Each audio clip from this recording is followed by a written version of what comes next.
Welcome to Pan-African Television. Welcome to the News Preview segment here on your #1 station. My name is Kwame Owusudan. So this morning, though, we're going to be discussing the African nightmare, as I like to describe it. The issue about the 3 strong African countries exiting from being members of ECOWAS is an issue that has become so topical and an issue that we must deal with here on the show. Also, Major Mahama murder, 12 jailed for life, 2 freed. Daily Graphic reported that story, and we will try and look at the issue here because it's been decided, so we are at liberty to comment on the decision or the ruling of the court. EC distances itself from Yendi primary declaration, but fails to respond to the gentleman who said that he was tempted to say Kokrodo, and then he realized that where he was, he couldn't mention Kokrodo because he's an independent person and has to pretend to be an independent person. Interesting times ahead. Black Stars budgeted $8 million for AFCON. Yes, my road in Dome Kwabena is still untarred. This morning, as I used the route, it was very dusty, it was very dirty, and we are spending 8 million Ghana cedis on a fruitless expedition. Black Stars, either we reorganize it or we don't invest in it. We should rather invest in the national women's team. I think they are rather doing very, very, very, very well. We need to invest in the women. Yes, I don't support investing in the Black Stars anymore. We have to invest in the women. Yes. Anajamibwa. Because they've won all their matches. Yes. They are committed, they are patriotic, they want to achieve something. Anyway, Hajia Amdatu is here seated. Hajia, good morning. Good morning. I trust you are well. Very well. Alhamdulillah. My brother, how far? Okay, cool. You are butterfly. Is the butterfly still butterfly? Yeah, of course. So tell me, what's going on? What's been happening? Oh, I don't know whether you are aware that we're going to have economic summit on Friday. Economic summit? Yes. The butterfly movement? Yes. Mr. Alencha Martin is the one champion in it. But it's supposed to be non-partisan, something that is to, if you like, build national consensus. Yeah, for national economic development plan. Okay. More or less, yeah. So can you explain to us a little more? Oh, okay. So, over the years, if you like, since 1992, we've run this country with manifestos. So all our development decisions are driven by manifestos.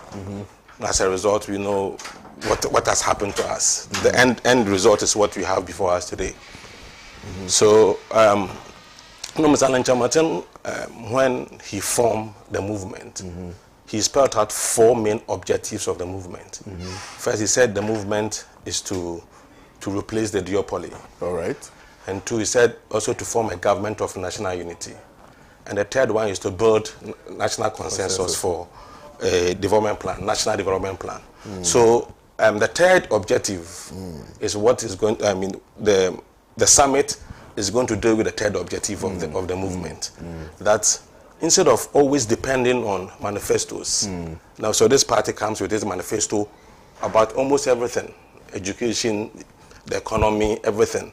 So when they leave office, another party comes with a different ball game altogether. I agree. Yeah, so there's always back and forth. If you remember, even on education, at a point in time, 4 years, then came back to 3 years. Professor Anamwa's report. Yes, it's always been back and forth here and there. So Mr. Alencha Martin believes that the only way we can effectively navigate, the path to economic transformation is to have one plan for the country, that irrespective of which government is in power, you have to go by that plan. So that plan is going to serve as a roadmap for economic transformation and also affect other areas. So the summit is all about it. And Friday, we're going to have a lot of speakers. People are going to speak. It's now, this summit in particular is meant to be non-partisan. So people from academia, people from are all going to be part,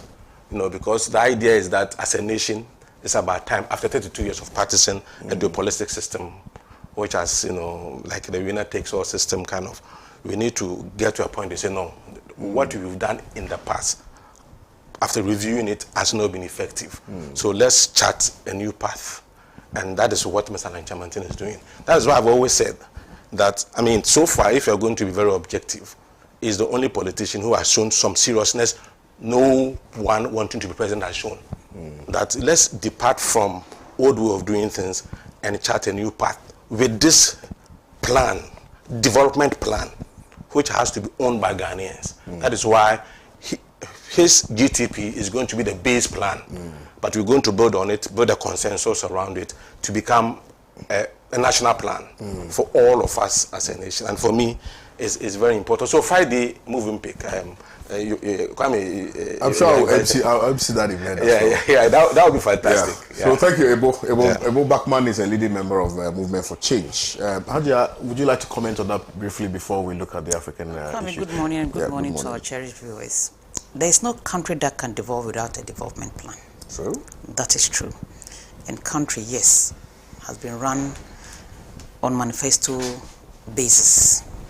And then my own uncle Alan Kyerematen cannot run away from that thing because I think he was part and parcel of MPP 1 and MPP 2. So this idea that my brother here is talking about, I'm not sure it's new, because I think even the Convention People's Party, if you look at our 2020, 2012 manifesto, 2016 manifesto, you see how we elaborated on developmental agenda. Because if you look at the 7-year development plan of Dr. Kwame Nkrumah, 5-year development plan, Kwame Nkrumah used only 9 years to transform this economy, this country. So it is good that we have a developmental agenda that is non-partisan, that everybody will buy into it. But I don't know who are coming to speak. Depending on who are coming to speak, that will give it a non-partisan outlook. That is very, very important, because I only read it on social media. But if you are going to say something that is non-partisan, and somebody leading it, we know he's partisan, whether we like it or not. Honorable Alan Kyerematen has been a politician for all his life. It is now that I don't know what he didn't see in MPP and decided to shift and form the Butterfly. And I was telling my brother Ebu the other day, Butterfly party, anyway, let me leave that. You see, on a more serious note, Kwame, in this country, we are all pretending. Why am I saying this? Why can't we sit down once and just say enough is enough? Let's look at Ghana first. What can we do to transform this economy? What are we going to leave for the generations yet unborn? That our forests are being depleted, gold are extracted, among everything that God has given to us in this country, we don't own it. We don't determine the prices that are being sold. I think it is hard time that we call a spade and call for a national development agenda. But as I rightly indicated earlier, depending on the composition of the people who are coming to speak and the one leading it, because if you say it's going to be non-partisan, somebody who attempted to be presidential candidate and he failed, so you come and tell me that he is non-partisan now, then I'll believe. Even though Alan Kyerematen is somebody, he's a gentleman, he's somebody I like. He's my personal person. Certain things I can't say it on air. People shouldn't get me wrong, because as for Ghana, they can read meanings into everything. He's like an uncle to me. I was telling, I don't know whether it was Ebo I was telling or something. Every Ramadan, especially Eid, the big one, Alan Kyerematen will remember me. Oh, wow. That is a fact. And I am not shy to say it on air. Because how he gets to know, he just call me Nyaba. That's how he calls me. And you know, it is hard time we reconcile this country and stop looking at, oh, Kwame is this, Ebo is this, Haja is this. Because that has taken us back about, let me say, 30 or 40 years when we look at our developmental agenda. Why am I saying this? Look at Malaysia, who came to beg us to take palm nut from here. Look at what they are doing with palm nut in their country, extracting more than 20-something different varieties of what have you from palm nut. So what are we doing as a nation? We are extracting gold from our country, but we'll go to Dubai, go and buy the gold at an expensive kind of thing. We don't have is it a refinery? How do you call it? Yeah, to refine our gold. Kwame Nkrumah built one. He was just going to commission, and what happened? He was overthrown. So it will be good that maybe if Alan thinks of a national development plan, I will urge every political party to look at the way Kwame Nkrumah ran this country. Look, Kwame, we're talking about one drizzle, one factory. We have factories scattered all over the country, being taken over by rudiments and what have you, rats, and you can say anything. Look, in Zwarungu, we have a meat factory that can feed this country. Yep. In Kumasi, you know, the shoe factory. Obuasi, Aboso or something, the glass factory. And so we are even importing bottles in other countries to produce our. So I think if we are looking at a development agenda, we should look at import substitution. Because if you look at what we import, toothpick, meanwhile we have bamboo in this country that we can even produce our own bamboos. We import toilet roll. When women were talking about taxes on sanitary pads, we can even produce the sanitary. Do you remember the 3 ladies from Tech? Yeah. Where are they now? Who is helping them? Why do we give tax exemptions from foreign companies? After 4 years, they will declare bankruptcy and sell that company to another foreigner, and then he will also come and look for the tax exemption. I think when we look critically on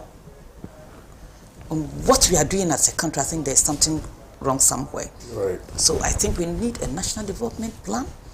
We need a blueprint that will take us to the next level when we want to develop this country. Look, if you look at the 3 or 4 thematic areas that he's talking about, let's even take 4 as a country within 4 years.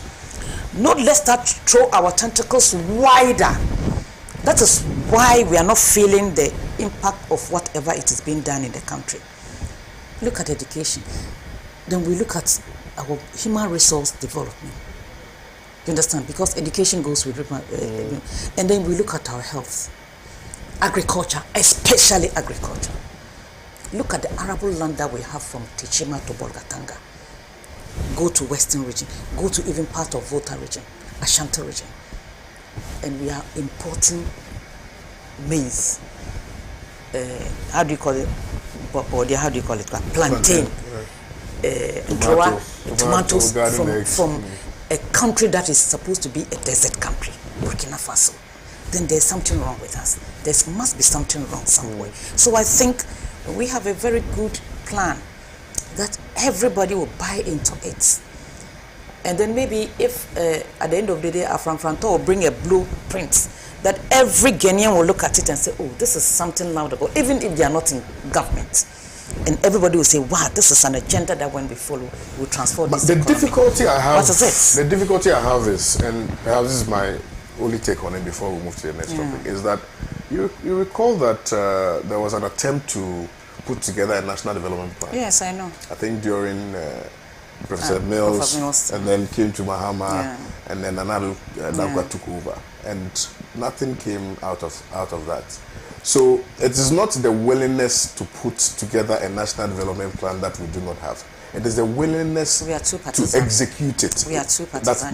Yes, that is always the partisan nature of the whole thing. And again, when you say non-partisan, I struggle to come to terms with it, because everybody is partisan in this country. Everybody. People pretend, but everybody, one way or the other, belongs to a political party. People vote.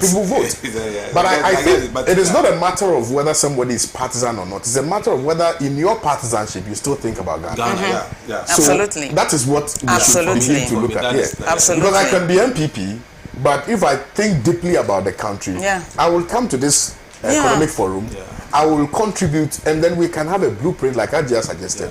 Even if Afra Franto is not in power, and the next government can take advantage of that economic document and use it for the benefit of the country, why not? Yeah. So maybe we should begin to that is. look at it. But Kwame, before I know you're moving to the next topic, but before I just said something which is very striking. You see, Kwame, it's highly unthinkable that as a nation, Malaysia is Malaysia largely because of oil palm. They came for oil palm from us. I mean, they got it from us, oil palm. You know, South Africa partly because of gold. And if you go to the Gulf states, because of oil. Kwame, we have all these. We have all these in abundance. So the question is, how is it that only one product has made Malaysia what it is today? And that product is here in Ghana. The difference is that there's high levels of patriotism. In Ghana, there is none. Yeah. And I'll explain. We have a lot of indisciplined people in this country. Yeah. Indiscipline. Yeah. Indiscipline. And a certain sense of entitlement, you know, that, and I do remember when I was growing up in Asante Mampo, those days we used to call them tankers. And how people respected them. Yeah. And everybody was afraid of tankers. Yeah. So there was discipline. Even when you had, you know, because it's morning, I don't want to say, you know, and you saw them coming, most times people would just take it and put it under their bed because they didn't want the tankers to come in. But over the years, discipline in this country has waned. That's a fact. Oh yeah. People are so entitlement that you are on the road and someone drives carelessly, you prompt the person and say, "I don't know there." Let me tell you. No, listen. Discipline ends at Togo border. It's a problem. And Paga border. Yeah, but they can't go there and misbehave. Yes. They can't go there and misbehave. That's the whole thing.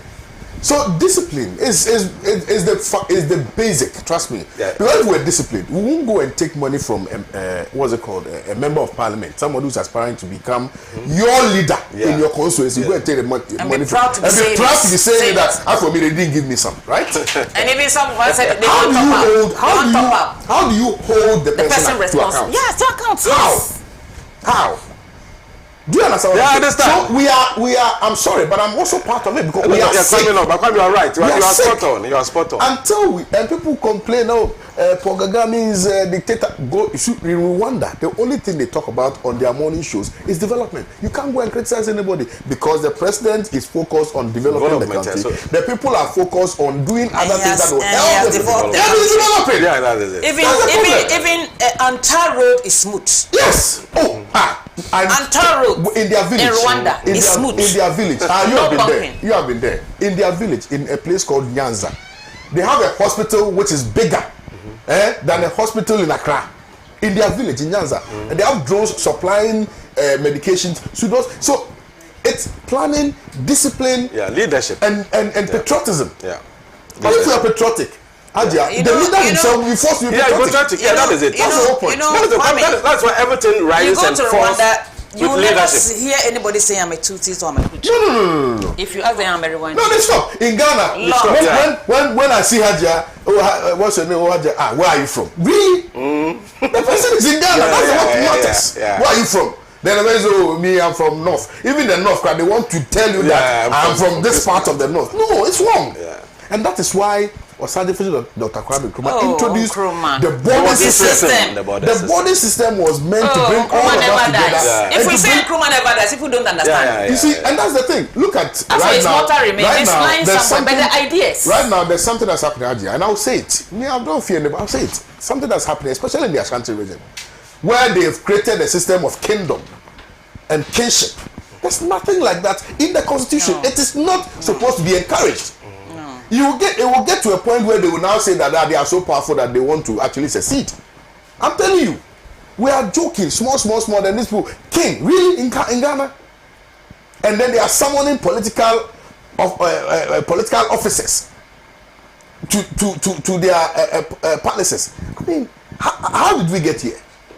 Do you understand what I'm saying? Until we get, it cannot extend. Let me tell you to any jurisdiction. You understand? And I know I'm the host, but let me say this because when we're talking about Ghana, I get so emotional. Kwame, it should be. In Rwanda, again, and I'll use that as an example. After the genocide. Yeah.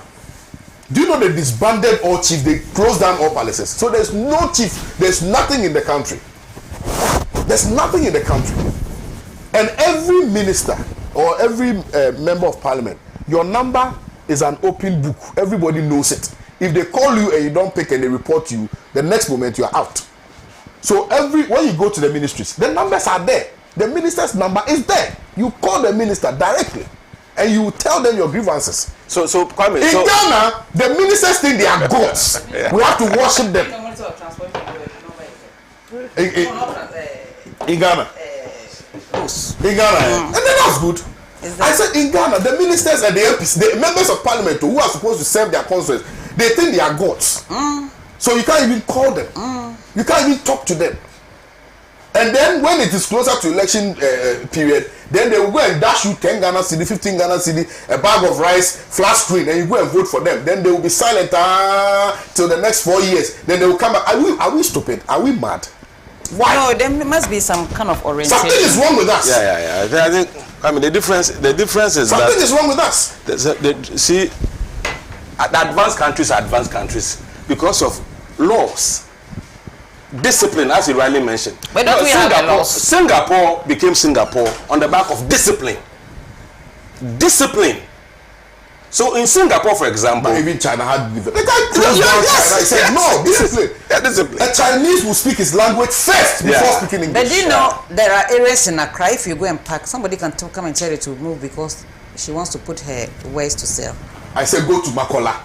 I've been going to Greater Accra Regional Police. Yeah, I'll just tell you, I'm not going to move. Go there. You can't even drive. When you're driving, you are rather scared. Scared, yes. Of the hitting somebody. You cannot drive somebody. The people have just been crossing left, right, center. We have shut down these Apsonic bikes. The train now they are taking over Accra. Soon Ghana will be like Nigeria, Lagos. You can't even move. Is that what we want? We're so disciplined. It's sad. It's sickening.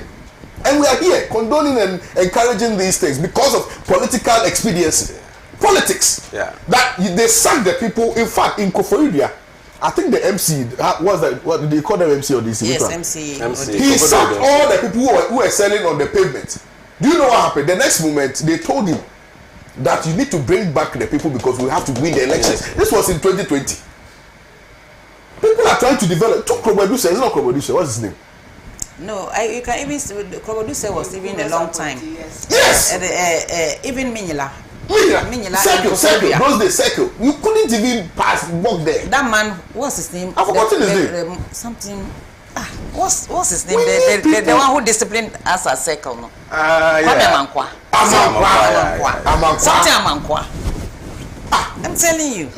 In discipline, that's a problem. I'm telling you, I was going to park in Nima. Then the lady said, I can't park there. I didn't mind her. So I parked and got down to go and greet my sister. So I was telling my sister that I said, why? I'm paying road toll and then you roadworthy and then I'm come to park and you're telling me not to park. So my sister was like, Ajakere Yanko. The lady was at the back of the place performing ablution. I beg you in house. I said, no. That is not right. She's doing the wrong thing. The day before yesterday. The day before. So now I don't go to Nim. I can't visit my family there because you can't get a place to park. Even if you park there, somebody will tell you he gave you parking space, so you have to give him some. Yes. I'm telling you, everywhere. When you go to the hospitals and you when you go to the hospitals and you park, then you park. The hospitals that you park though. The hospital proper parking. Then when you are leaving, the screen man say, "Oh, boy, you have to drop something. Your boys are here." Police officers. In fact, yesterday when I was going to the office, police officers, the MTTD guy, the one who stands at the Fiesta Royale, that traffic light. When I was going on, the gentleman just knocked, and then I rolled down. He said, "Oh, your boys are on the ground." I said, "Which boys are on the ground?" He said, "Oh, you have to." No, I think begging is just like this is a problem. I don't want to make excuses for anybody. Oh, but you are going to make an excuse for somebody. but currently the way things are, people are really struggling. And so you think I'm not struggling? Everybody's struggling. That's the point I'm making. I said that people are really struggling, and sometimes, unfortunately, they have to resort to begging. to make ends Can meet. can I tell you something? I'm not condoning that I agree. behavior. I agree you're not condoning. But the thing is that, you see, and that is what we fail to admit. Haji, are you not struggling? Very. Exactly. Yeah. Ebo, are you Of not? course. You see, so we are all trying to do things to get by. It doesn't mean I have it in excess for me to come and give to you. I don't. What I have right now, and I'll be very honest with you, when I finish buying my fuel, I have something small to chop.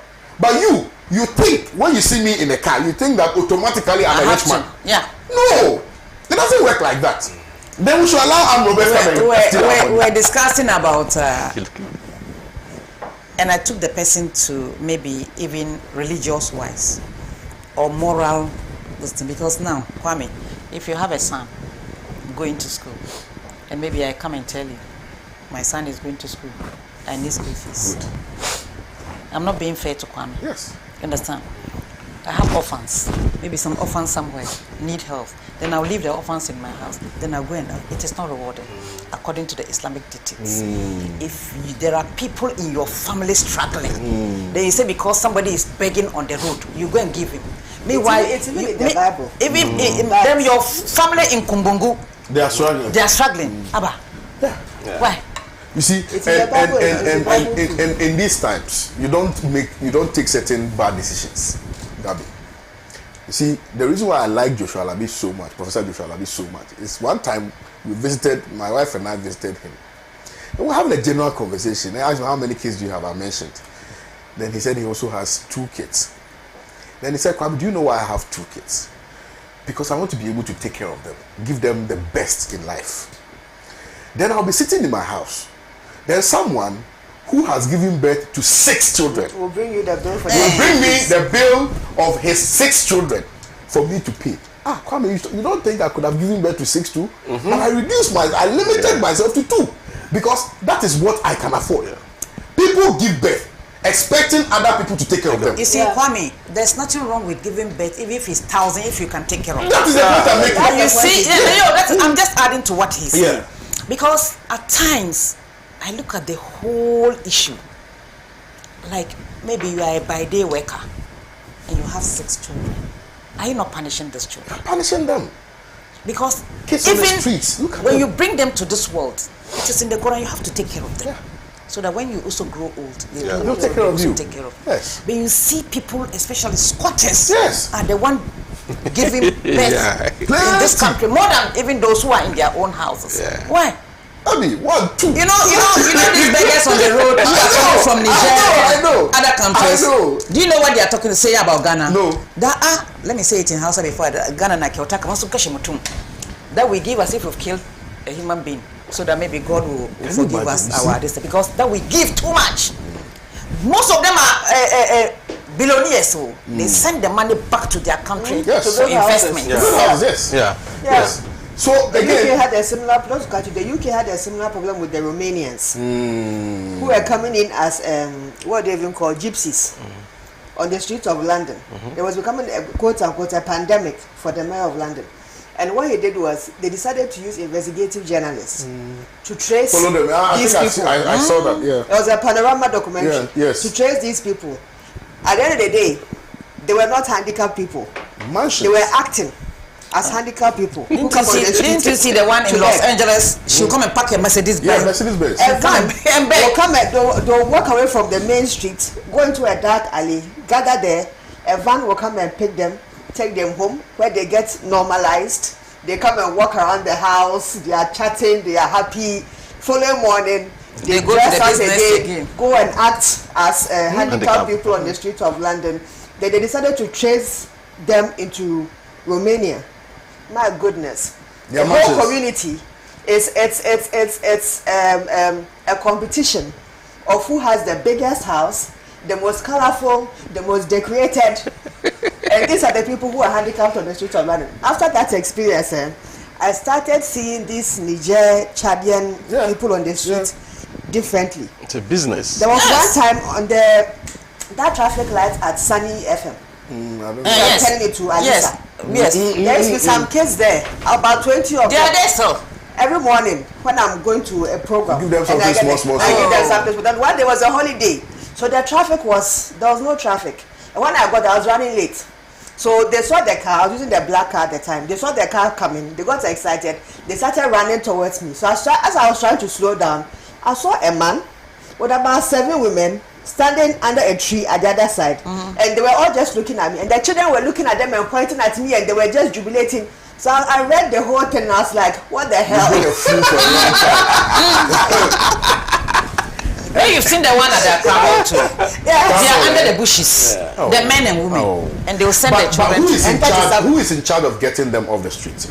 Because first of all, our streets are unsafe. Yeah. Getting choked. No, because by they can't be hawkers. disguised. So even the assemblies are misled to think that these people is a humanitarian issue. But But remember, I think recently we sacked a lot of them. We repatriated a lot of Back them. to their country. Yes. Kwame, you are a lawyer. I mean, public begging, is it not illegal? Well, I don't want to mislead anybody. I don't know the law on that yet. Okay. You see, I don't know the law on that. But I want to think that, I mean, even in terms of development, it is backward, because if you have to develop, when you go to Bakola and those places, even those people who do legitimate, illegal legitimate jobs, right? See the way they've littered the whole place. And when they finish that, the one at Kaukudi, oh my goodness. You know, women who sell on the pavement at Kaukudi, now it's like a shop. When they close it, that's what I'm saying. When they leave the place and you go there in the evening, the whole place is dirty, littered. Nothing it's is even dangerous. It's dangerous. Dangerous. But when you knock on somebody, Philip Breaker. What will happen? Anyway, see, but one thing I think we should look at is how. This thing is not. Someone sent a message, and I want us to briefly touch on it before we look at the other issues. Today, we'll finish all the topics. Someone said, let me read it. Good morning to you all. Everything is falling apart under this government. And when I see messages like this, I shrink. And I'll explain why. I think that the oversimplification of issues is also a problem. The fact that we simplify issues, but we also leave it at the doorstep of whoever is in power, forgetting that most of these issues are perennial. Now, the question is, are we looking at the effect of the problem that we've created, or we are looking at how to stop that which we created in order that we can have a positive effect?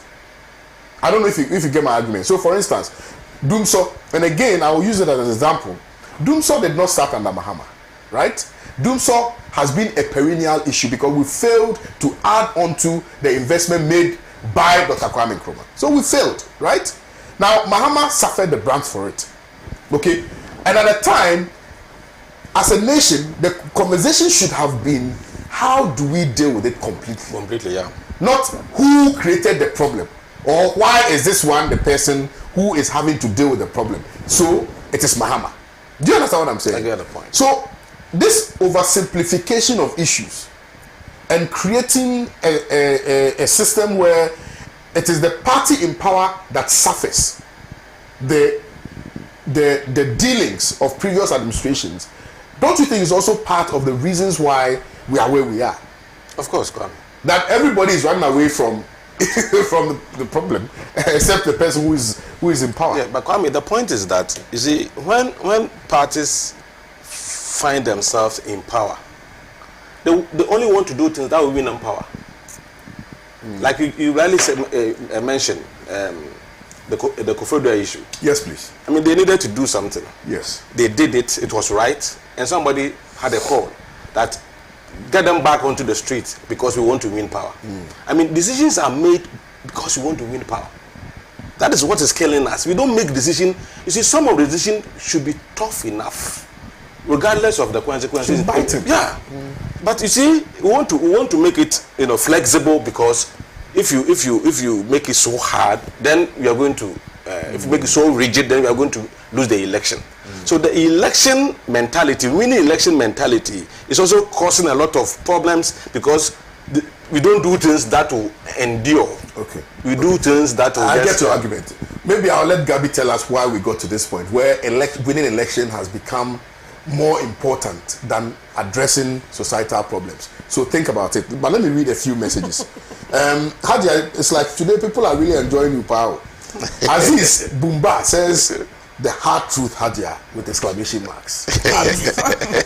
Then Julie Belina says, hey, Honorable Gabriela, long time. Then Asawasi NDC says, more fire, Hadia, more fire. With love emojis. Hey, Hadia, I chop your love. Maybe it's my nephew. Michael Buabendako says, Rwanda you are talking about, Paul Kagame, a proud son of Africa. He's a leader, not in a group of corrupt party. Ghana, we are joking. How to become rich in government within 1 year is all we think about. And to a sense, the politics is all about development, dedication, and patriotism. Those who claim to be politicians must learn this simple rule or quit, or get severely punished for their misdeeds. I think we also don't punish politicians when they misbehave. Patrick Ingetia says, good morning. This morning, again, so answer that question for me. But also in answering that, also look at the politics of clientelism, where somebody will sponsor you, and then when you win, you give them jobs. This morning, I was listening to a radio station on my way to the office. And it will interest you to note that there's a member of the MPP, a leading member, in fact, a member of parliament, who issued a caution that if this system of monetization, Apia Kubi, I don't want to mention his name, you've mentioned his name, is not stopped, he will quit politics. He will leave the party.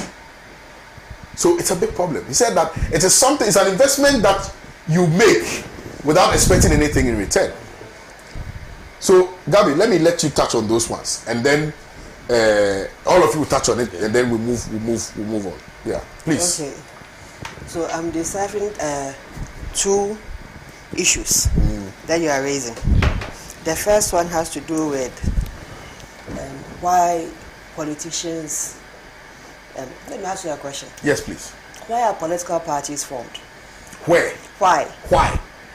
Well, do you want the genuine answer, or Yes. you want the embellished one? The real Political answer. parties are formed primarily to sort of, lead a country. I mean, Political parties are formed first of all in a democracy to take power. Absolutely, yeah. To lead the people. To win power and to Take govern. power. To take. Yes. It is after you take power That you can lead. before you lead. Right. Now, the reason why in our part of the world it appears that we kind of always want to shift responsibility and the blame game, it's a negative attribute of our politics. Because primarily, once you take power, your job is to solve problems and to develop a nation. Those are the two basic things of taking power. And if you were to add other dimensions to it, improve on security and on you go. But primarily, it is to take power. He said something, that political parties, when in power, your mandate, first of all, is how to maintain The power. So the example that you gave about they trying to clear the streets of Ofredia, the MC thinks that is the right way to go. The place needs to be decongested. But the political party that brought the party into the government into being sits back and realizes that the backlash from that policy is causing disenchantment amongst our ranks, and that will cause us to lose votes. Yeah. And man, it's the political parties that fight for the power. So when they start making the noise, the government will pull back. You need a leader who is able to take the bull by the horn and still say, despite the disenchantment in Koforidua, I am serving the people of, let's say, Teshi.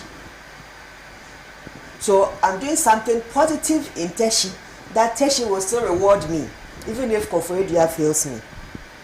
But our politics is such that because we are so hooked onto this constituency, this is our stronghold, this is our whatever, we have to hold our strongholds. So the least provocation, government withdraws. There are a lot of fantastic policies that are on our books that are unable to be implemented properly because of this problem. The example he gave with Singapore, you have to credit Lee Kuan Yew with one thing. Of course, he shut down. The man was willing to explain his policy and his vision to the Singaporeans, to the extent that no matter how upset some people were, those who saw what he was trying to do always gave him that backing to continue what he was doing. If you don't have that amongst your followers, you never progress as a leader. You need to have people willing and able to understand the change you want to commit yourself to. Last week something happened that upset me. I'm an advocate for strong public sector institutions. Yes. And I'm also an advocate for preserving some of the legacy institutions in this country. If you take a company like Produce Buying Company, I've never worked with Produce Buying Company. I have no connection to Produce Buying Company. But as a matter of principle, if you look at what cocoa has done for this country, okay, and if you look at all the resources Ghana is blessed with, the one that is most renewable is cocoa. I was very upset last week when I saw on the news that the banks had taken over some of the assets of Produce Buying Company because they owed the banks to the tune of almost 300 million Ghana cedis. And they owe GRA over 200 and something million Ghana cedis. And I was telling myself that at a point, just less than 10 years ago, this company was the number one on the Ghana Club 100. And this is one company that I'm upset about how it's turning out. Because look, as much as you want to privatize the transportation and the empowering local entrepreneurs to go into produce buying cocoa seeds and supplying to cocoa board for export, it's important for the state to have a fraction of that market, because that is the one that guarantees you that constantly you'll be able to make do on your demand requests. But we've sat down for this company to collapse. Workers have not been paid for how many years? And unfortunately, and I say this with a broken heart, I'm very surprised that Akufo-Addo, of all people, has still not been able to put his foot down in the cocoa sector. And look at the current rot in this sector. This is one commodity that has built this nation. Going back to your question, the political party that brought him into power is busily destroying cocoa farms for Galamsey. Do you expect Akufo-Addo to do any better? No, because nobody is able to tell Akufo-Addo that this commodity called cocoa is very important to this nation. How much don't we get from exporting cocoa? The entire economy of this country is dependent on cocoa. We get more from cocoa than from oil. Do you understand the point? Yeah. So if you ask the question, why is it that when we come to power as politicians, we allow these things to go on? It's a very simple answer. Leadership. If you, the leader, you are unable to put your foot down as a leader when you are going into a contest as flag bearer, you are not just representing you are not just a potential president, you also happen to be the leader of the party.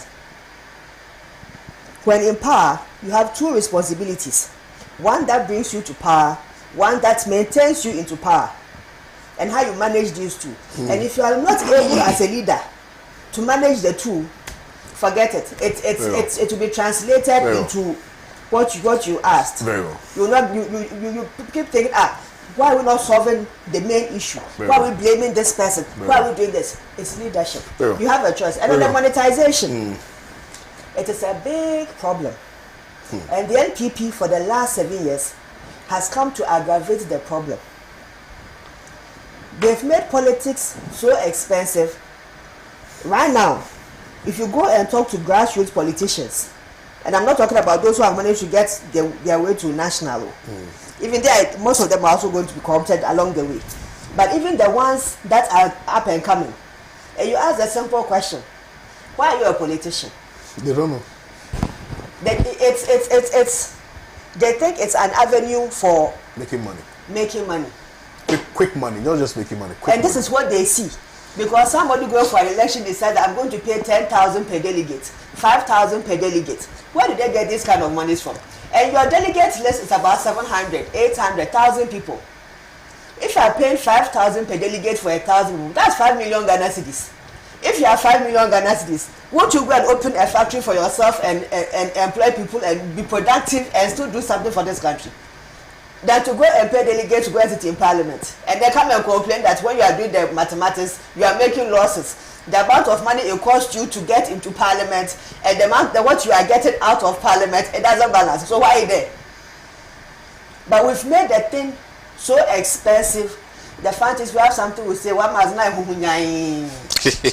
so it's a big problem. It is indeed. It is a problem that has to be and stemmed. I don't know how we're going to deal with it. But maybe eventually we need to have some public lectures on these things and see how we can create a workable solution. It is not a lecture. And it is for those aspirants, the political parties. If the issue is that they need TNT, let those who are contesting contribute.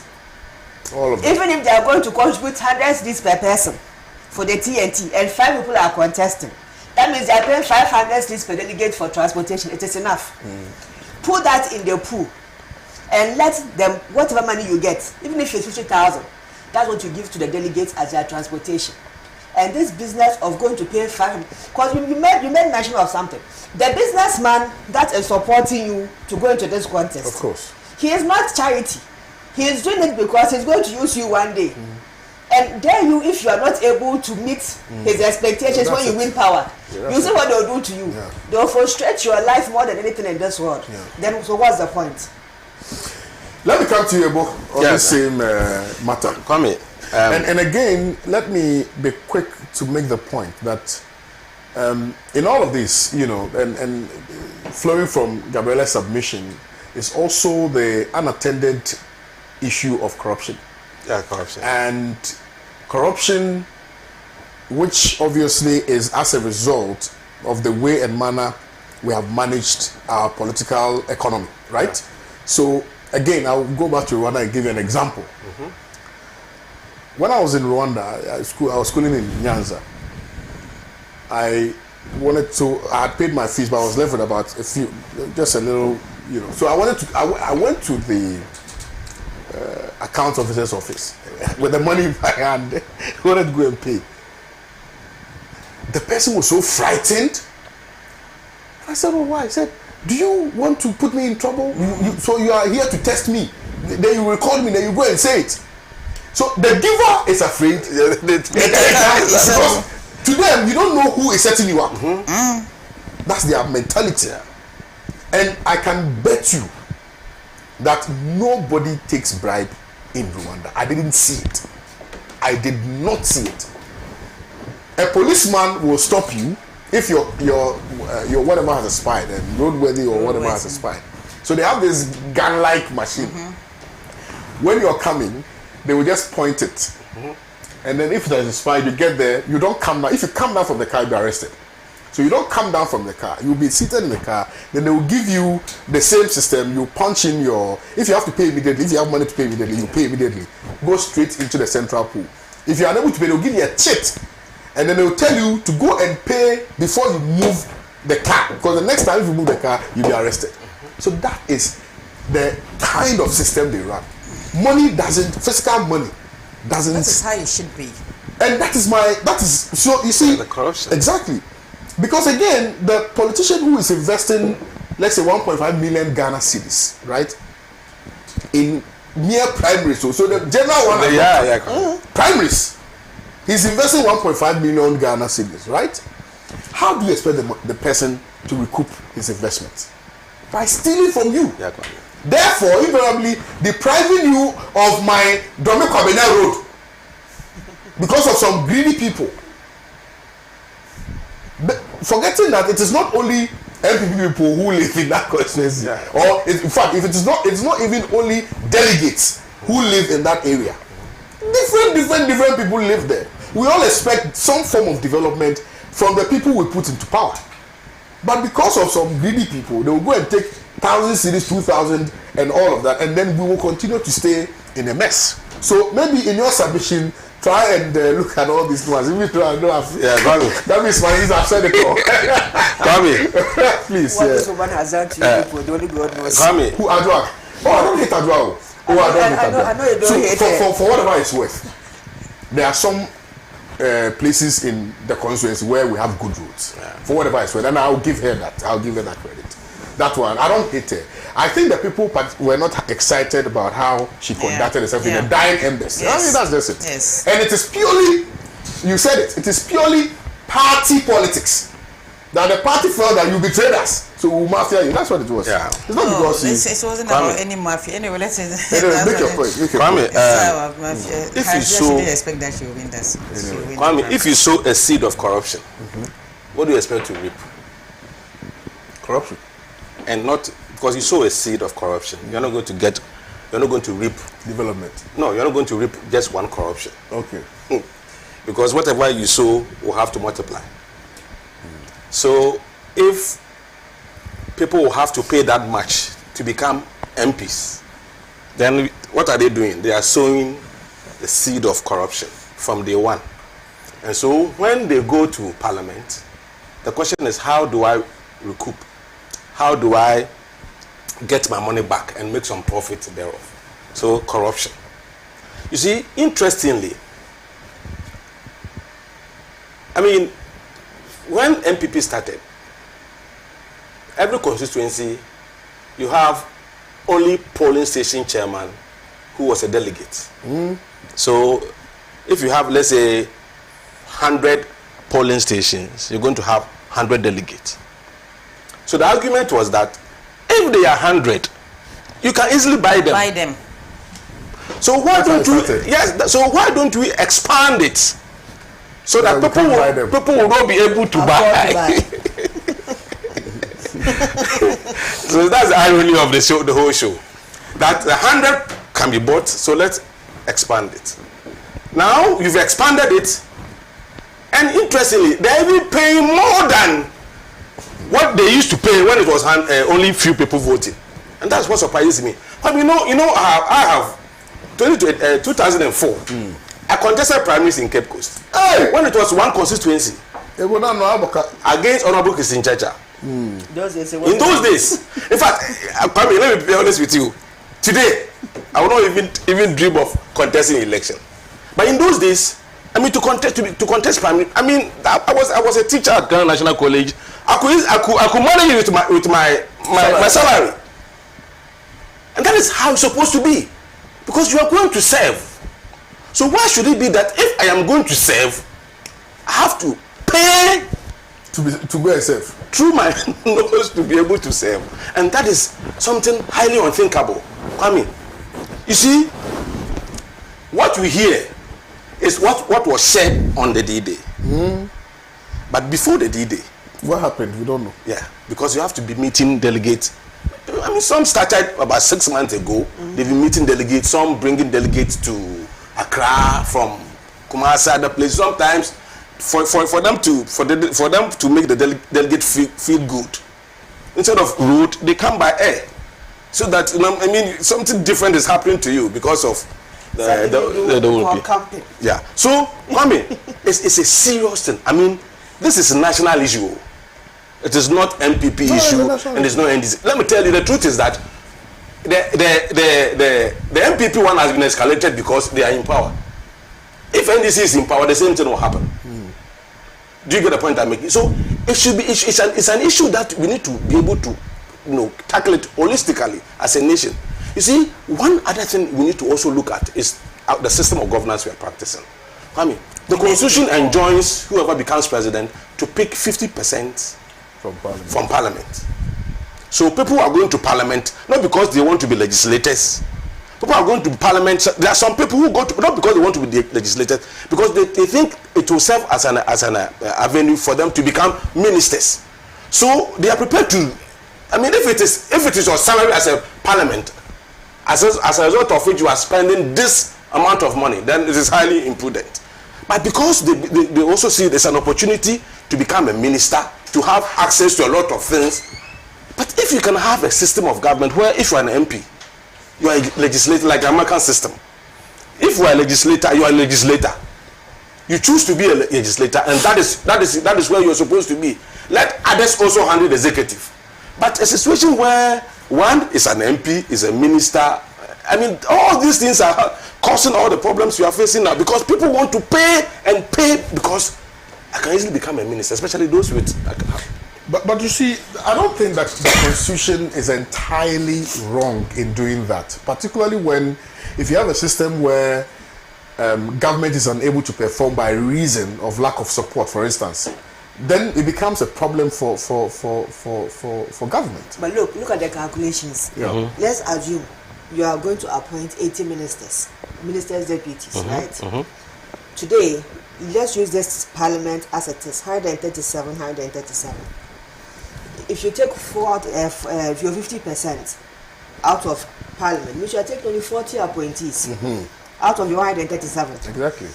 So the 90 something that are left What of are you. they doing? What are you doing? Yeah.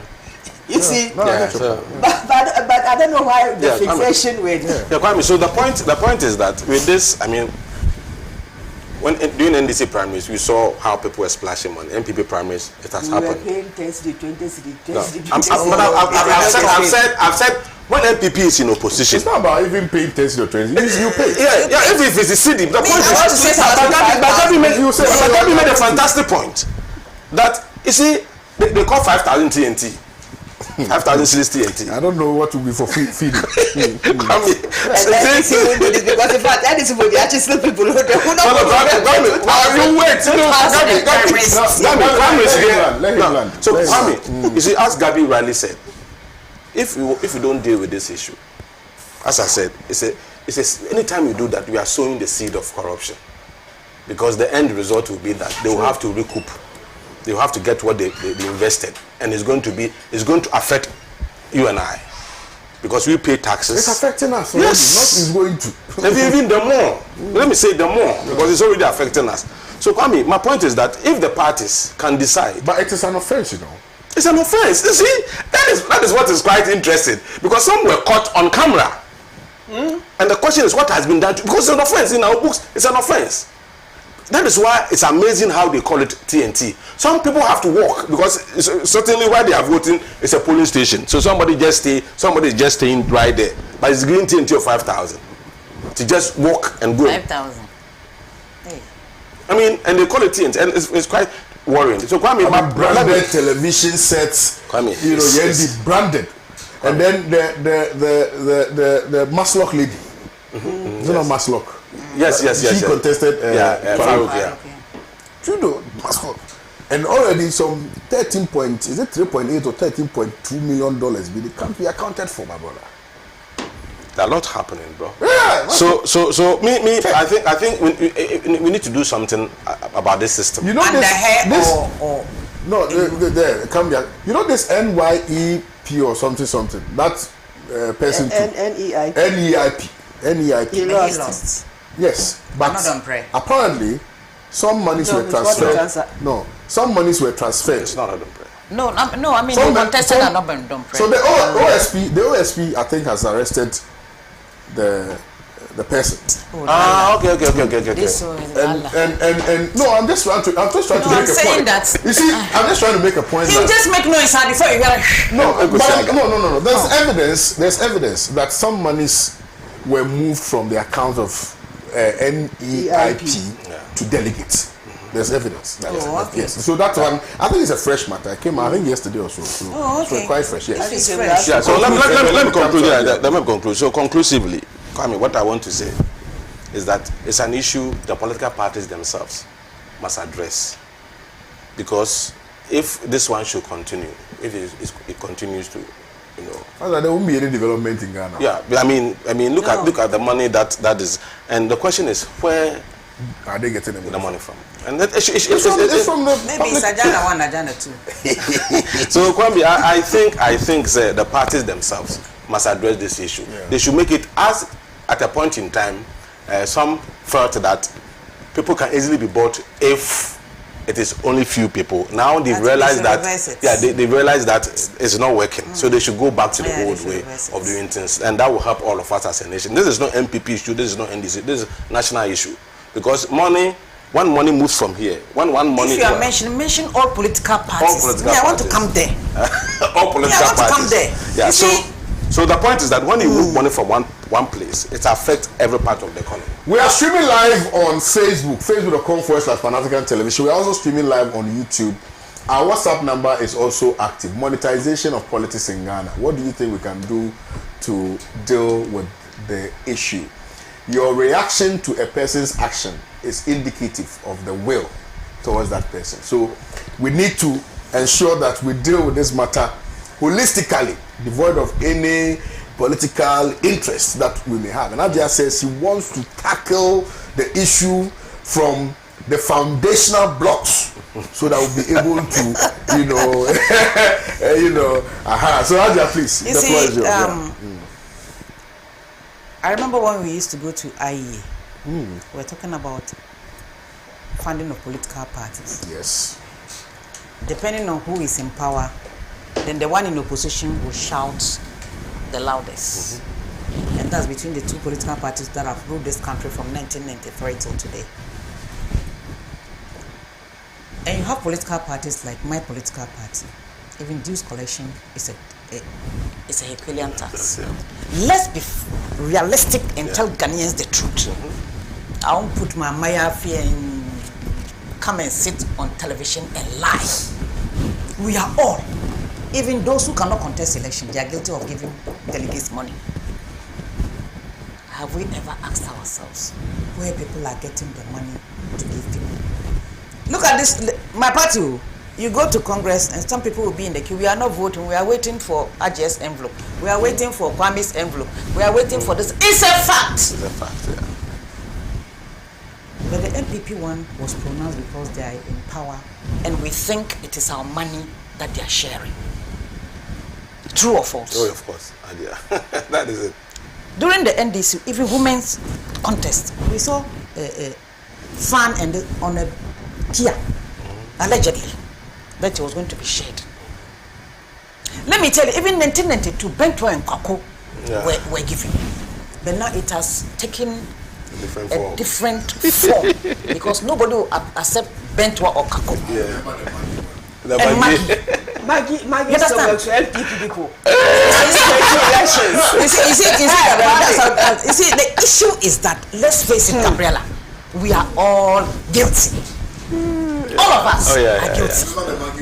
You understand? We are all guilty of that.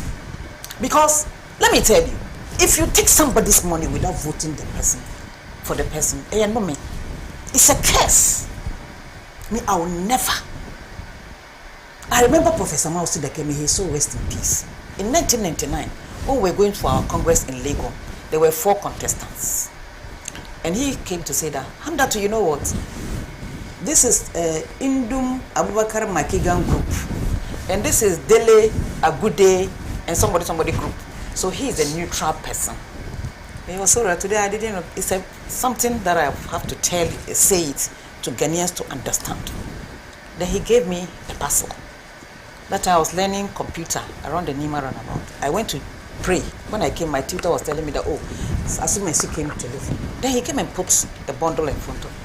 I want you to support me. And I said, I've already made a commitment. And this commitment I made to Abubakar Alasan, he didn't give me a dime. That time, we walk to rallies, we walk to whatever. Ask me, Sakwesi Pratt. Was he giving us money? It was fufu. Auntie Mariam will get her because they know me, I like fufu and lice. Even when I went to remove my tooth at Kotobabi clinic, there was a day we were going around. My tooth was aching, so they had to take me to hospital. I came, the cotton was there. I was eating the fufu. You understand? That was how committed we were to our cause. But now I know where Amma picked her full love. I'm telling you, they were all surprised. While the cotton was here, I was pushing the fufu. I ate it and chewed the meat. You understand? Because we'll go around, we'll come about, we'll finish around 12 midnight. We go to knock on fitting shops, those sleeping at Ayawasu Central. Because that time, Great Alliance, we were supporting Green Street for Nadeko Topo. I was the treasurer. Because they gave it to Mrs. Lebakon or something, I've forgotten her name. challenges like Sylvester Mensah of your heart. So I even went to Alhaji Banda. Alhaji Banda, tell Mr. Alajite to give us that because our candidate was stronger. You could see the enthusiasm, the zeal. We went to Shawosumuku. We were pelted with stones. The party didn't take us there. We took our trotro to go and support John. That was then. But now, even if they come to CPP party office, they are waiting for transport. Even if they walk from Asalam down to Asalam down. How did we get to this? Then when you enter parliament, this person has given you before you voted for the person. And then you have the cast. The person is sitting in parliament, you are waiting for him at the reception that maybe Jimmy pass school fees. Nonsense. So we have surrendered our dignity and respect to the people who go to represent us. There was a story in one of the towns I don't want to mention that they came every day. Oh, my wife has given birth, the man will give money. My father is dead, the man will give money. So they were talking, there's no development. How do you want me to develop? My scanty salary in parliament, even the common fund is not coming. You will come and ask. The demand on our people is too much. It's too much. Even for party functionaries. Too much. It's too much. Too much. People are marrying their 10 wives and things. They want money. 10 wives. No, somebody can tell you, can call you and say, oh, my second wife have given birth. Yes. There was Second wife. once I got angry, I said, and so what? I sent the message, and so what? What do you want me to do? You are capable of managing the two wives, that's why. Even if you have a Muslim, they said the Quran says if you can satisfy them equally. So why do you go and beg and do your naming ceremony? You understand? So politicians are suffering. Why? Because some of them too made some promises. But I'm not sure anybody promised that when your wife gives birth, I'm going to buy the ragon sooner for you. No! You understand? So I think we have to look at it very seriously because else we'll hand over this country to cartel. The cartels are who? I've been saying this. I know I've been saying this all the time. They will get to a point where it's scary. It's scary. It's scary because as I'm sitting, I want to be the chairman of the CPP. Right. The day before yesterday, I put pen to paper with my pen. And I said, hey, let's say if I'm even going to have 3,000 or let's say 4,000 delegates. Charlie. And me, I'm that. Let me even calculate. I was dreaming of 500 Ghana cedis will give me 200,000. Where are you going to get it? I've not finished my building. And I have orphans in my house that I'm taking care of. So I'm putting one and one together. You are doing Sabino's calculation. You see, so I ask myself, is it worth it? Because look, let's be serious. And let me face the camera and say, what are the structures that we've put in the Convention People's Party? People's agenda is to wait for election year, they will go and collect money. Instead of them to put it in the party and build, like what I was doing with Kabila, and we're taking to court. Our offices barricaded. And the same people, or let me say the same person, have done worse. Worse! Not even one office. We rented offices. We made sure constituencies were running. They had their elections. We did 12 or 14 regions, you remember? Then we're taken to courts. We've opened an account. I bet we've opened in CPP. What about the 2.7 million Ghana cedis collected by some of the current leaders? Where is that money? Money. And you think people will not demand when you come to their constituency? Because they'll be hearing. You understand? If not, when I contested for women's organizer, what did I do? What did I give a take and won the highest vote in Congress? The same thing when I went to Sunyani for my contest, vice chairperson. If I'm passing, then I see some people. This brown one, the 50 cities they were going to ask. So somebody said, Aja, would they have and in fact, they took it, but they voted for me. So I was like, to add an emoji. I said,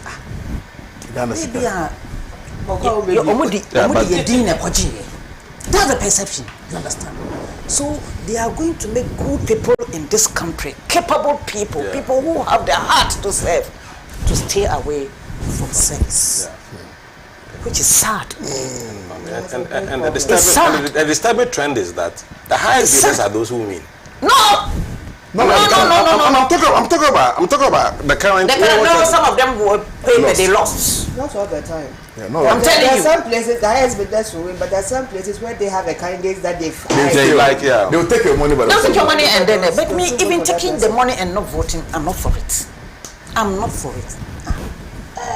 If you don't like the person, why are you taking the money? And then some people to the delegates.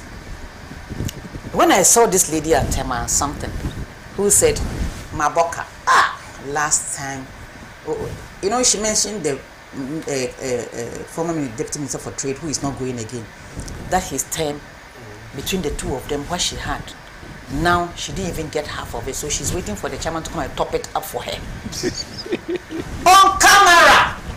I mean, they do it in. So I was telling somebody, I said, I don't know, why? You think you do that and people will believe in you? You see, Kwame. We need a restart. Kwame, I'm telling you, we need a restart. Kwame. We need to reset this. Politics is for people to come and serve people.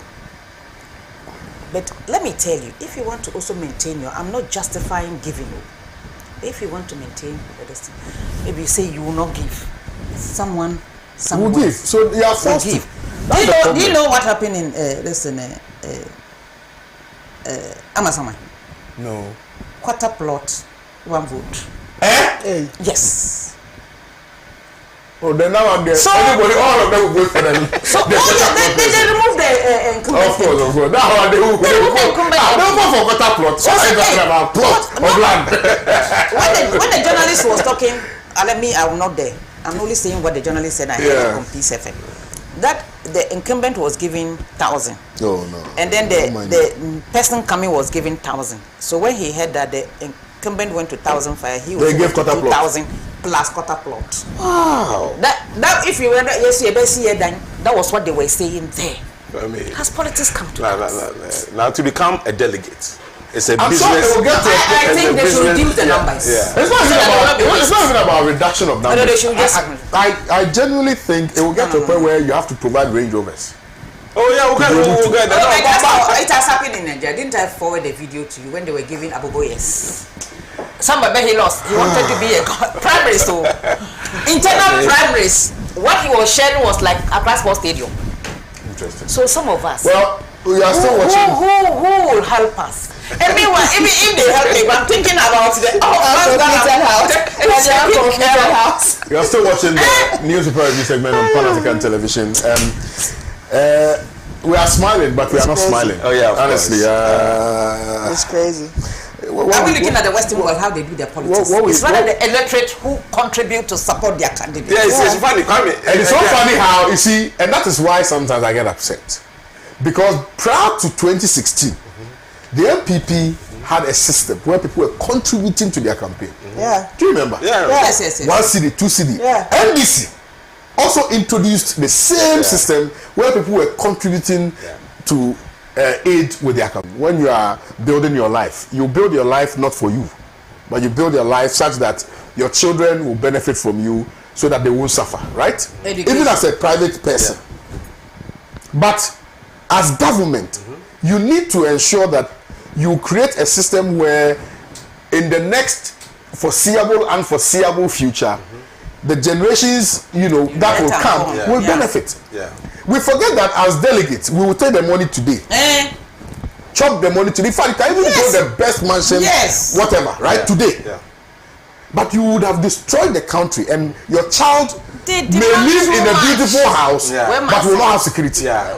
It's true. Because they will think those living in mansions have taken Their money from them. Yes. So they will do what? They will start attacking them. Look, I keep saying this, honestly. 1993. Why we are drifting? 1993 when we came to Constitution, where I was sitting in my mother's shop, but we were selling in Boga.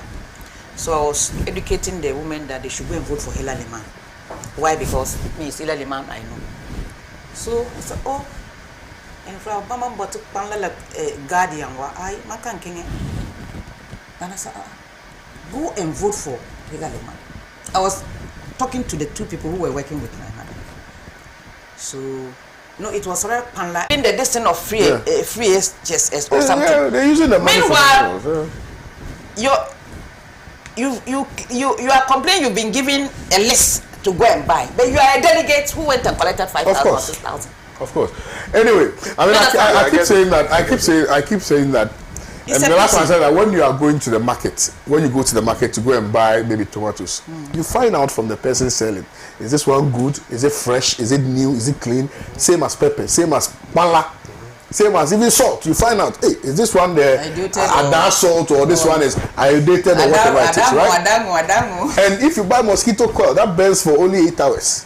You ask, this one, does it give you more smoke? Will it kill the... But somebody that you are voting for 4 years, you are unable to ask questions about whether or not they have good plans for this country. You can't do that. And when someone does that, you have a problem with the person asking the questions. That is where we are. That's a reality. And if we are unable to come to terms with the fact that if we fail to put the feet of government to the fire of accountability and responsibility, we will all suffer the brunt. And last time I asked somebody that when you go to the fuel pump, and you are buying fuel, they don't ask you. They don't ask you whether you are NPP or NDC. They will sell it to you. They will sell it to you. We are all this VAT that has been introduced on electricity. Would they ask you whether you are NDC or NPP? No, you will pay it, whatever it is. But it's been introduced. Yeah. Do you understand what I'm saying? Now, these people said that if care is not taken, they will increase their fares by 30%. Right? Yeah, when they do, it affects all. And that is why sometimes I wonder why we don't think about all these things. Our salaries are not being increased. So if you earn 1,000 Ghana cedis, that is what you will earn for the rest of, until whatever. Yeah. But prices of goods and services are always skyrocketing. Yeah. So if today, your 1,000 Ghana cedis, you were using, you did your calculation. So I stay in, let's say, Dome Kwabenya. When I commute between Dome Kwabenya and, let's say, Abelinkwe, well, by the end of the month, let's say I'll use 2,000. Yeah. Sorry, I'll use, let's say, 200 Ghana cedis for the month, right? I'll eat small. So let's say I'll use another 200 Ghana cedis. I want to save some 300 Ghana cedis. Because at the time, you calculated on the basis of the prices of goods and services. Now, your transportation will skyrocket to, let's say, 400 Ghana cedis.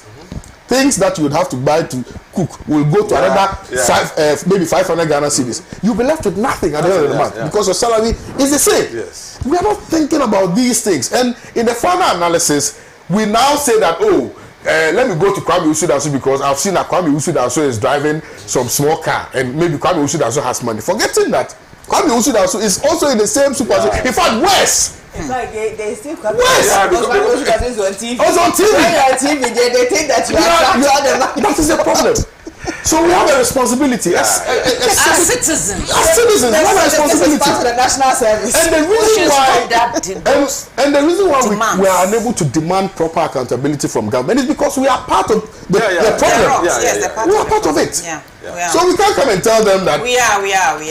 You see maybe Bas Brandon, just for the purposes of an example, Bas Brandon, and then when you are a party faithful and you criticize Bas Brandon, you'll be sidelined. Yeah. You will see maybe cash for seat.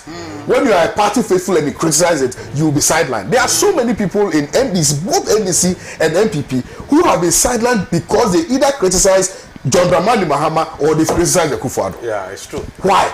It's true, yeah. So you see, that is the problem we have, Kwame. That nationalistic mentality, that Ghana first mentality is what is missing in the equation. Because now right now people think about protecting the image of their political parties, thinking about uniting their political parties, not protecting the image, the interests of the country, and also uniting the country. So the partisanship is so much so that is what we need to. You see what Hadia is saying right now? She's scared to even contest. Even though she may have ideas that will transform the fortunes of the city. When she puts the figures when she juxtaposes 500 Ghana, 3,000 delegates, I have not completed my house, I have offers that I'm taking care of, I need to buy fuel into my car, my children have to feed. Charlie, is it worth it? Even though she genuinely wants to go there and help, but she wouldn't do it. Because someone somewhere is depending on her to come and provide some funds for. And that is why we will always be underdeveloped. You see, Americans say American first, right? Yeah. So in America, the voters contribute Yes. to And then help those who are contesting. And then they'll account to the people who contributed. You see. Let's look at Major Mahama. It's rather very melancholic, really. But at the end of the day, I think some relief will be brought to the mother. I saw her weep uncontrollably on TV. His mother. Sorry, his mother. Did I say her mother? His mother. Oh, Uncontrollably. The mother. Oh, the mother. Okay, his mother.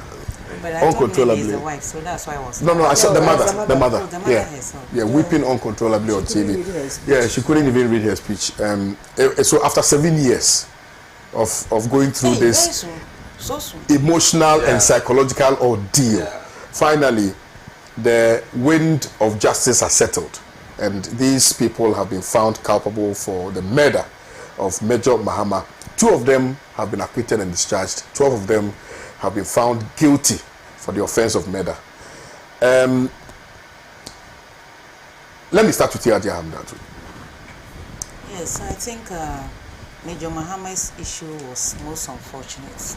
I think when he died and he was laid in state at the State House that day, all of us went, even though we didn't know him, but the way he was brutalized and eventually died, it brought all Ghanaians together to mourn with the family. And I remember when, was it the wife who was reading the tribute or something? The wife. I was like, I didn't know when I started crying like I knew the guy face to face. And looking at the younger ones, his children, I was asking myself, if he's not from a strong family, how will these children survive? So many things were going through my head. So when they started the trial, at times you won't hear anything, only for us to hear about this yesterday. You know, Kwame, what saddens my heart is, I'm just praying that it doesn't happen. These 12 people that were sentenced to life in prison, isn't it? I don't want to hear one day a government or a president will come and pardon them. Because we've seen it happen. People shot people and killed. And then they were given presidential pardon. It's sad. That life cannot be restored. So at times if you are talking about sensitive things like this, you have to be careful. Yesterday, the children are getting on well, and I'm sure certain things have been put in place to cushion the family and to make sure the children get good education. Because if you look at the way the woman was with her husband, you could see that they were living in a happy home. But for a group of people, even let's assume without admitting that Major Mahama was an armed robber.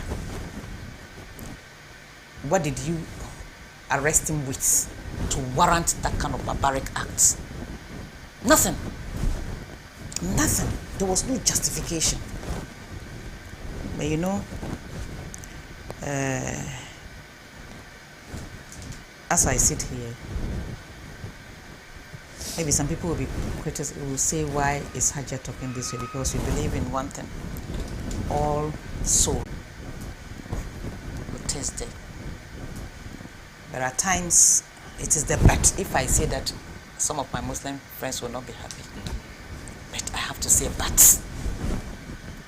What the gentleman went through, even those who even narrated the story, the chronicle of event, it's like, even if you are going to kill a goat to consume, there are certain, you even have to make sure that it's not struggling before you take the life, let alone a human being who has done absolutely nothing to you.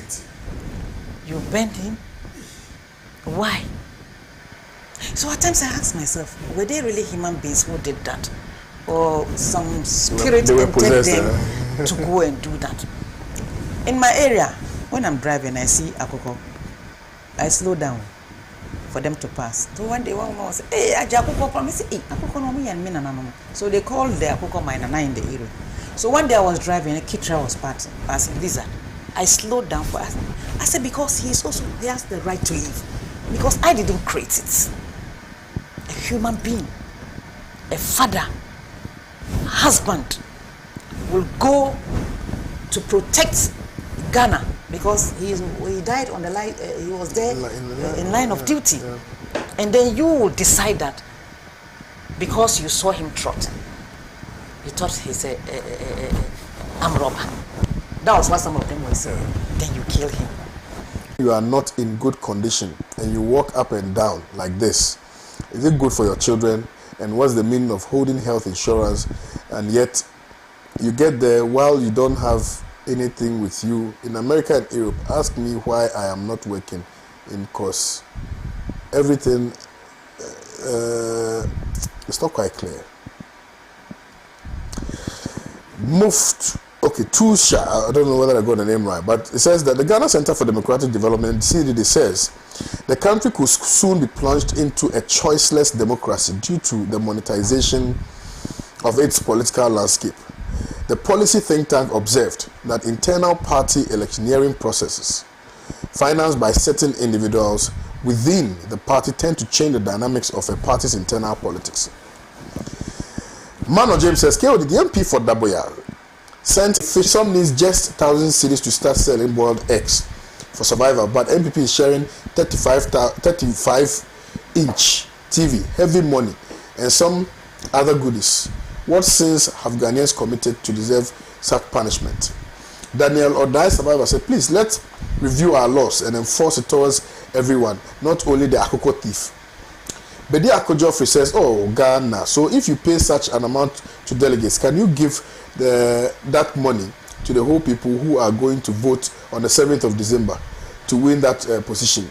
If I may ask, where from the money whilst Ghana is broke? Ghanaians, we betrayed ourselves and we have betrayed ourselves and our democracy.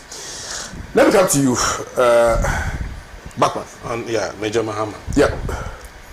I mean, you know, I hardly cry when people die.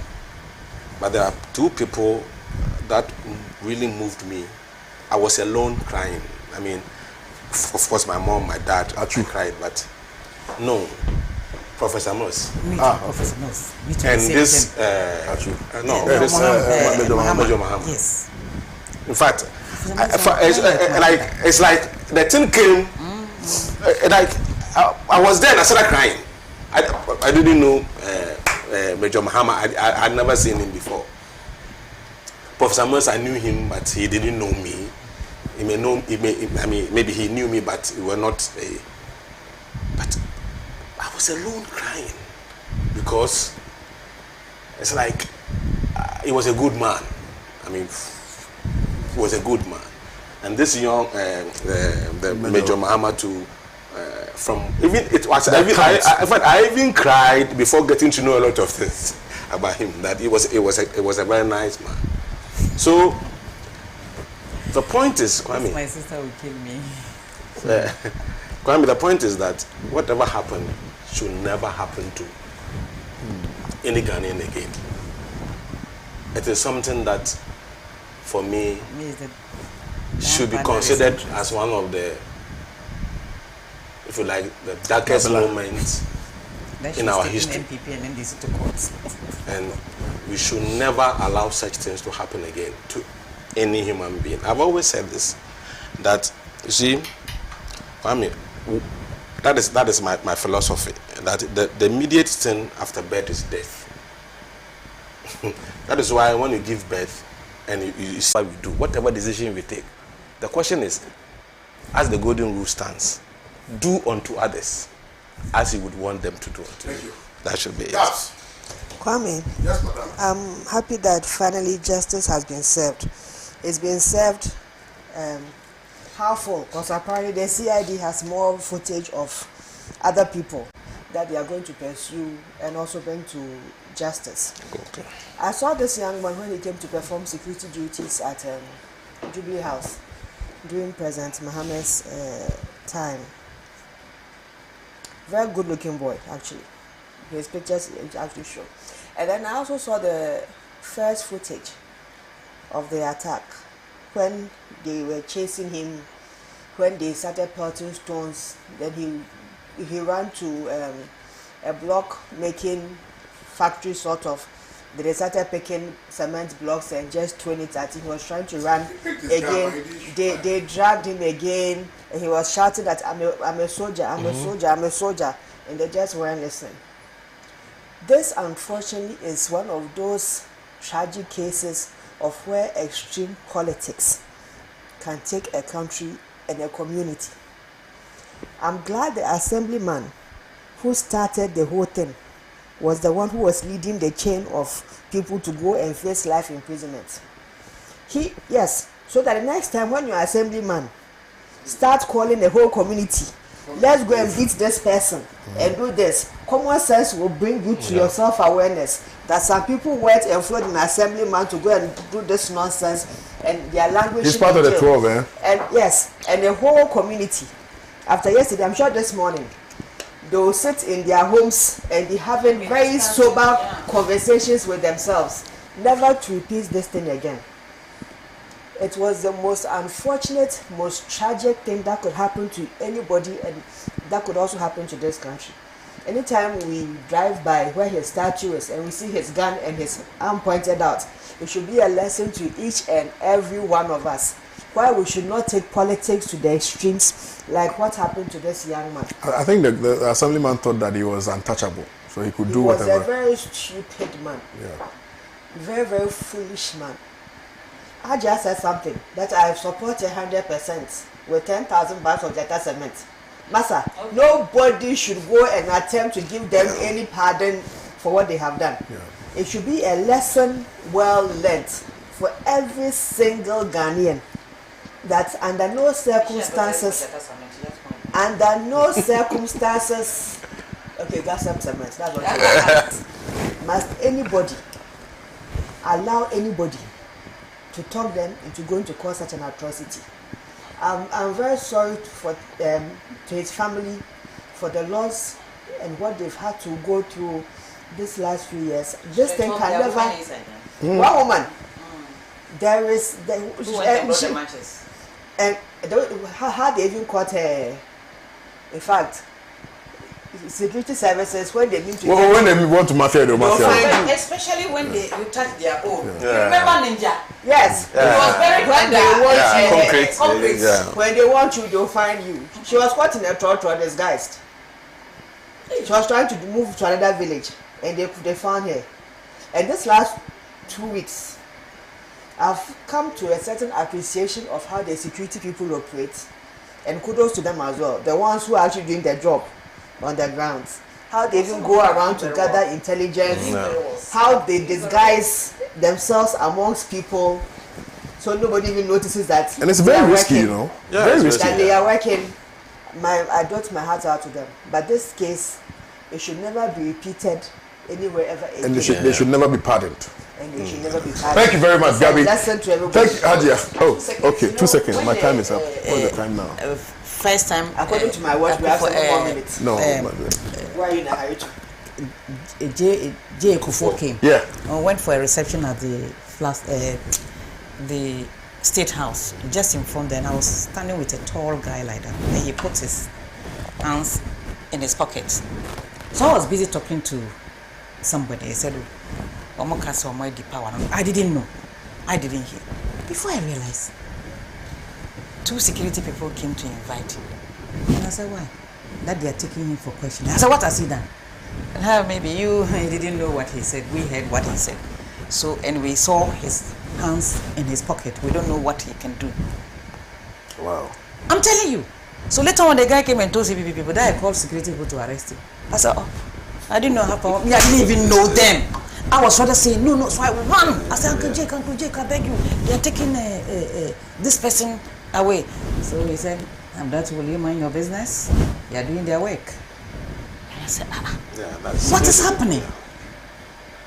You think that you are just standing talking your talk. Maybe the next person behind you. You never know. So me, that's why me, if I'm in public, no. Never talk. Gas, thank you. Yeah. Bachman, thank Yeah. you. Adja, thank you. No, Kwame, you are invited. You have to be at the. No, I wanted to. Okay, we'll talk after the show. Let's talk about Burkina, Mali, and Niger and ECOWAS. We'll talk about it tomorrow. I came prepared to talk about it. My time is up. It's not time. Sit and wait. Thank you very much. My name is Kwame Usuda. All my time is up. I'm time. going to recording actually after this, so I need to exit so she can. At 10. It is now 9:56 here. 9:56. Yeah. So It thank is you 9:56 very much. here. My name is Kwame Usuda. It is So 9:56 thank you, here. Gabriela. Yes, Thank you, Ebo. Thank you, Adja. It's been nice spending my mornings with you. I'll see you guys tomorrow. Have a nice day. Bye bye.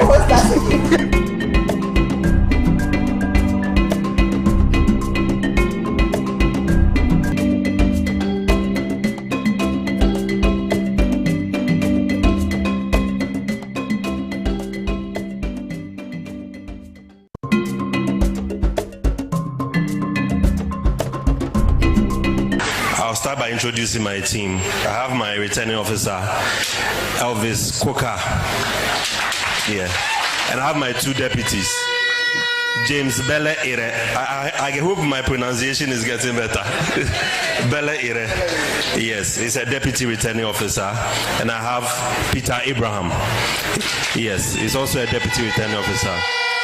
These are the able men I work with to help us have successful elections in this constituency. So thank you very much. And myself, I'm Mr. Isaac Akoto Dako. I'm the officer, district officer, election officer for Nandom. Municipal election officer. Thank you. So I've enjoyed my stay so far working with all of you in this municipal, and thank you for your cooperation all the time. I don't have the opportunity to express my gratitude, but today I'll use the opportunity to express my gratitude. Thank you all. All right. You know, for a moment, as a referee, when I picked the mic, I was tempted to say Kukrudu. But as a referee, you know, I have to play by the rules. Yeah, so I pretend. 199, it's 495 out of the total vote of 785. So clearly, based on this resource and based on this ballot that has been counted by EC and the ridiculous attitude that has been shown by the other partner or the unknown person who came and destroyed everything, which the police people are on course to investigate, and the person will be arrested and come to book. So the EC has we didn't even find the EC. All the ECs have run away. Look at the time. We have waited till 6 now. We didn't see EC because the EC has been beaten mercilessly. One of the eyes of the EC has spoiled. So, and therefore, based on this result that we had, and countered by the EC, we have declared Alhaji Faruku, the new patriotic party, led by Alhaji Masaudu Osman, the national third vice chairman, with the regional chairman, Chairman Samba. We have stand by our national secretariat, which is led by our general secretary, Justin Fripon Kodia, and declare Alhaji Farouk as the parliamentary candidate elect.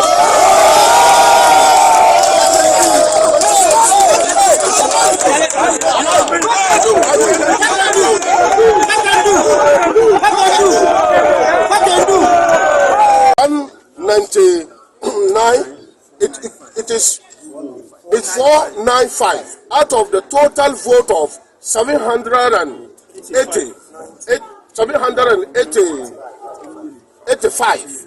So clearly, based on this resource and based on this ballot that has been counted by EC and the ridiculous attitude that has been shown by the other partner or the unknown person who came and destroyed everything, which the police people are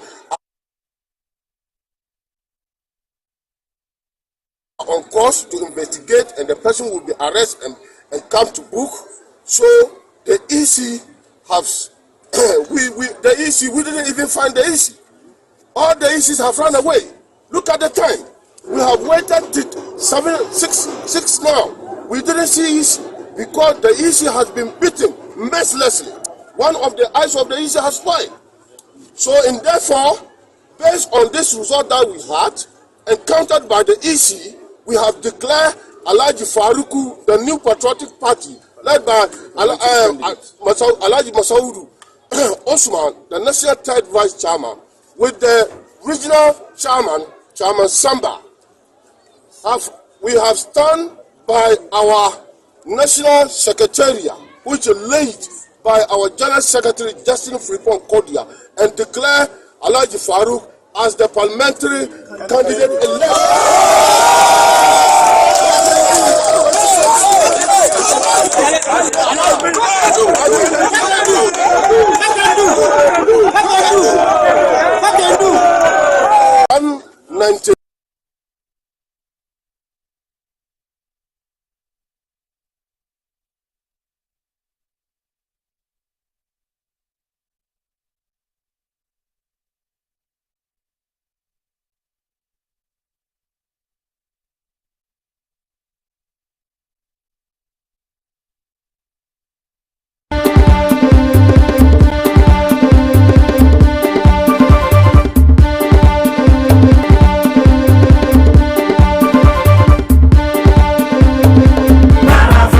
Truly African.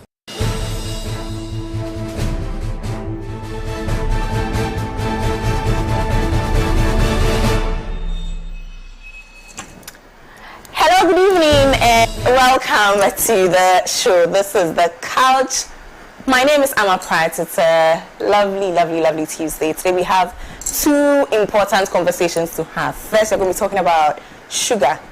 The alternatives to sugar, alternatives there are to sugar. We all know, the dangers that sugar brings to all of us. So today we have that sugar conversation, but then we'll also have the conversation around rehabilitating people that are hooked on alcohol, people that are hooked on drugs, and how all of us can get involved to help that situation. So yes, another social, issues-based edition of the show, but also a lifestyle, edition of the show. Let me quickly just acknowledge ATL Fabrics, for my fabric, and let me acknowledge Ines Couture, for the way they continue to make me look beautiful on the show. Stay with us, we'll be right back. Stay with us.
Armes Costume Fabric is proudly sponsored by Akosomo Textiles Limited and designed by Ines Couture. Locate them at Aviation Road, Ashalibuche. Call them 0200 800 990.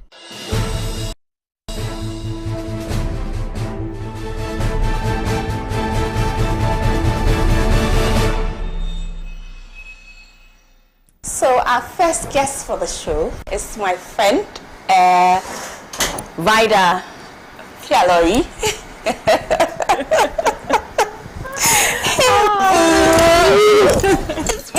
Right a day. Yes, it's been a while. So, Vida is CEO. Missy, tell us. I am the CEO of Sweet sauce sweetness. Sweet sauce Sweetness. Yes, natural Right. sweetness. Natural sweetness. Yes. Okay.